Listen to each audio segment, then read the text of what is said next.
de las instituciones y sus operadores, sus representantes, sus funcionarios. Y tal vez, para hablar de la autonomía del Ministerio Público, propiamente hablando, y poder hacerlo con, digamos, con un contexto más o menos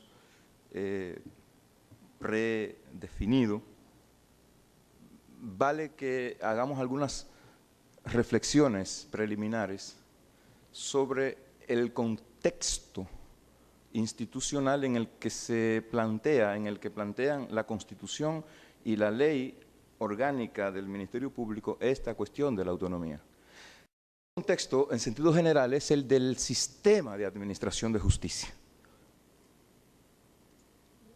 Es decir, el Ministerio Público es una de las instituciones que forma parte y que tiene unas responsabilidades importantes en el entramado institucional de la administración de justicia en la República Dominicana, bueno, y no solo en la República Dominicana.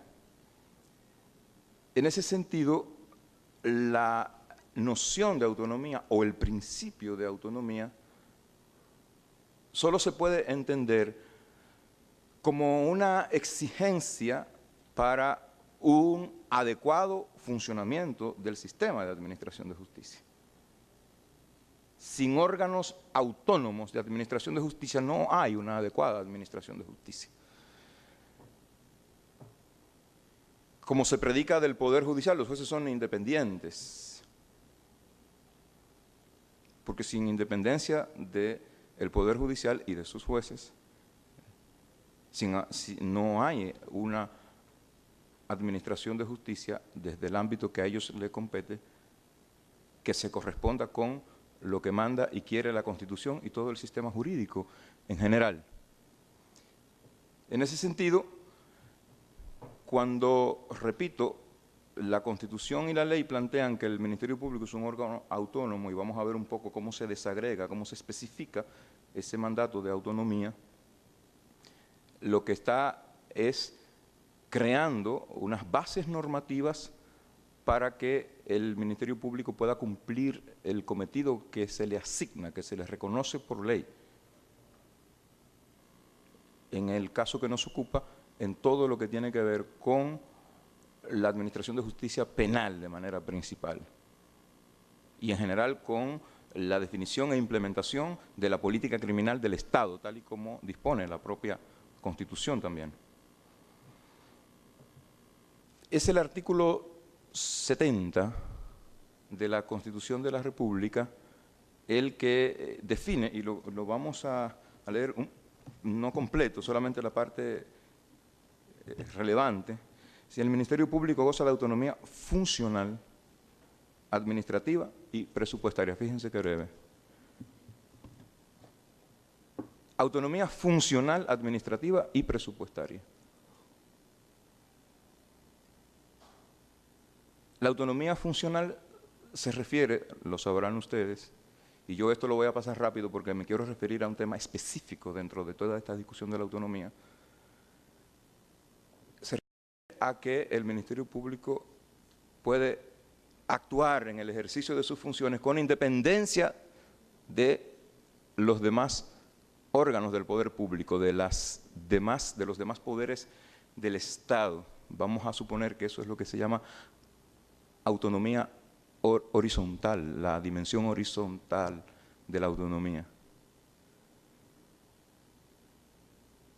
Pero el Ministerio Público tiene que poder actuar sobre la base del principio de autonomía, también en términos verticales.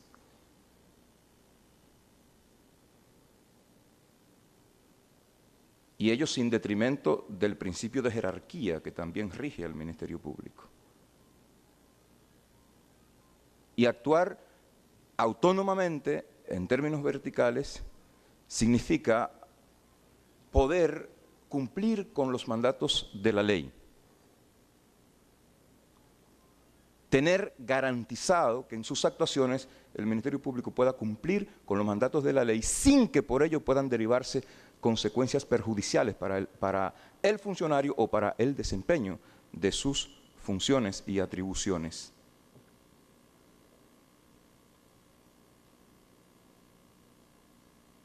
Entonces hay una línea muy tenue que hay que saber deslindar entre el principio de autonomía vertical en el trabajo del Ministerio Público y el principio de jerarquía, porque el principio de jerarquía no puede convertirse en un obstáculo al cumplimiento de los mandatos de la ley. El principio de jerarquía opera como todos los demás principios que operan en cualquier entidad del Estado, subordinado, sometido al principio general de legalidad. Y ahorita lo vamos a ver, la propia ley del Ministerio Público hace las especificaciones y hace las aclaraciones pertinentes y de lugar. Entonces, ¿por qué es importante esto para el sistema de carrera? ¿Por qué es importante que el Ministerio Público sea autónomo para el sistema de carrera? Porque sin autonomía no hay garantía de que la carrera subsista, porque el sistema de carrera significa, en primer lugar, posibilidad de permanencia, estabilidad de los fiscales en el desempeño de sus funciones, derecho a escalar en función de su desempeño en el sistema de escalafón previsto por la carrera, salarios dignos, inamovilidad, y inamovilidad significa no solo garantía de permanencia, sino garantía de permanencia en aquellos lugares, aquellas jurisdicciones donde desempeña cada fiscal sus atribuciones. Que no se pueda convertir el traslado indeseado, inconsulto, en un régimen de castigo para aquellos que son objeto del mismo.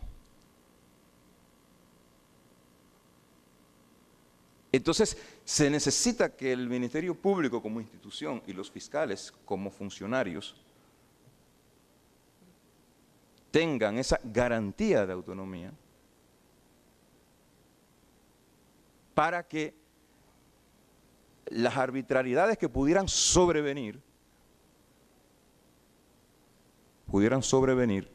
en el desempeño de sus atribuciones, tanto del ámbito de otros poderes o de otras instituciones dentro del Estado, como dentro del propio Ministerio Público, estén debidamente conjuradas.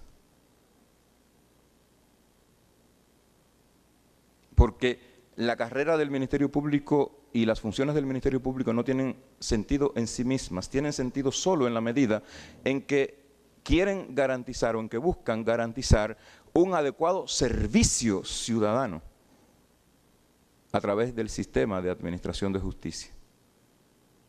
Es servir mejor al sistema de administración de justicia, es hacer más efectivo, es hacer más eficiente el sistema de persecución criminal. Es contar con fiscales más capaces para que puedan aplicar mejor los mandatos de la ley en beneficio de la ciudadanía, que es lo mismo que en beneficio del interés general.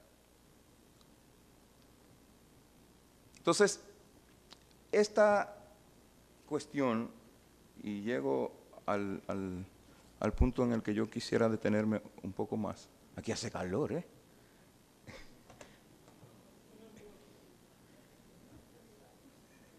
La austeridad. Hay así como les decía hace un momento, hay una línea muy frágil, una frontera muy difícil de ubicar entre autonomía y jerarquía. Hay una cuestión que es objeto de discusión en mayor o menor medida en los últimos días, que yo no quiero dejar de referirme a ella porque toca directamente el tema que nos ocupa. Y es hasta dónde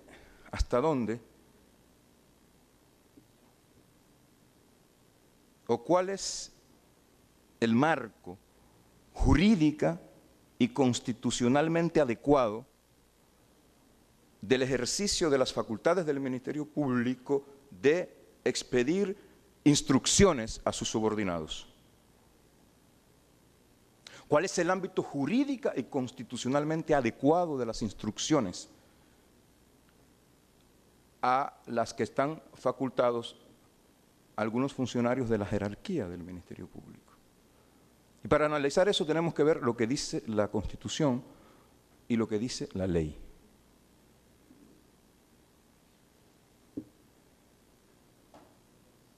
Dice la ley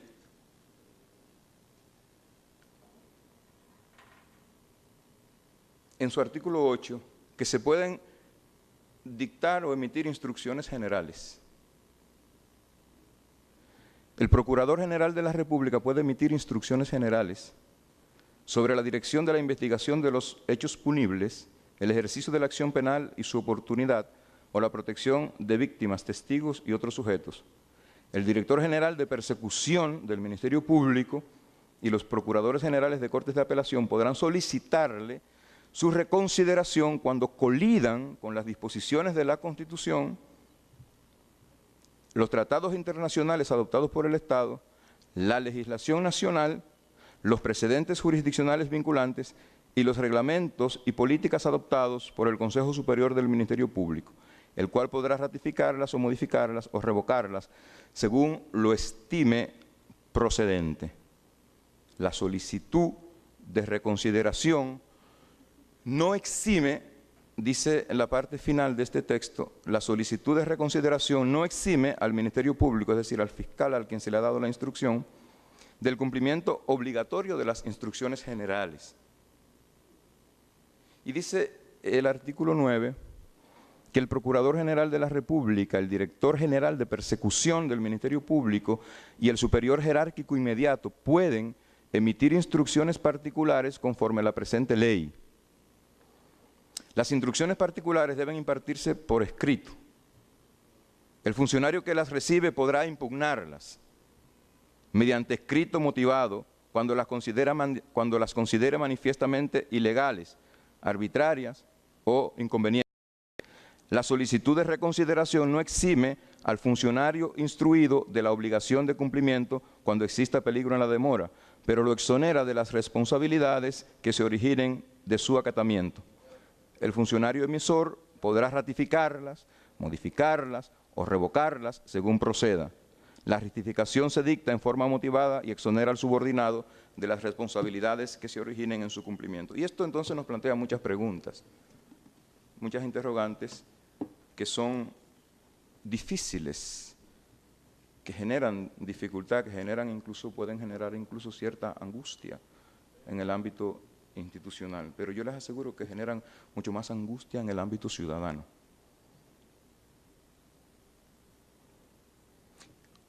¿Cómo compatibilizar?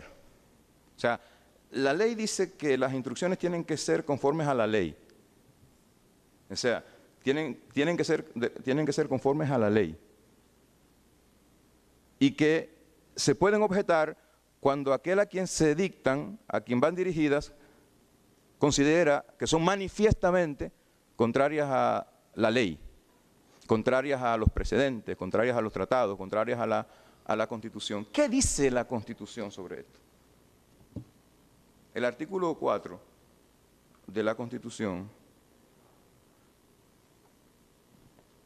contiene la base primera de lo que se conoce como el principio de legalidad. Dice gobierno de la nación. El gobierno de la nación es esencialmente civil, republicano, democrático. Representativo se divide en poder ejecutivo, legislativo, poder judicial. Estos poderes son independientes en el ejercicio de sus respectivas atribuciones. Sus encargados son responsables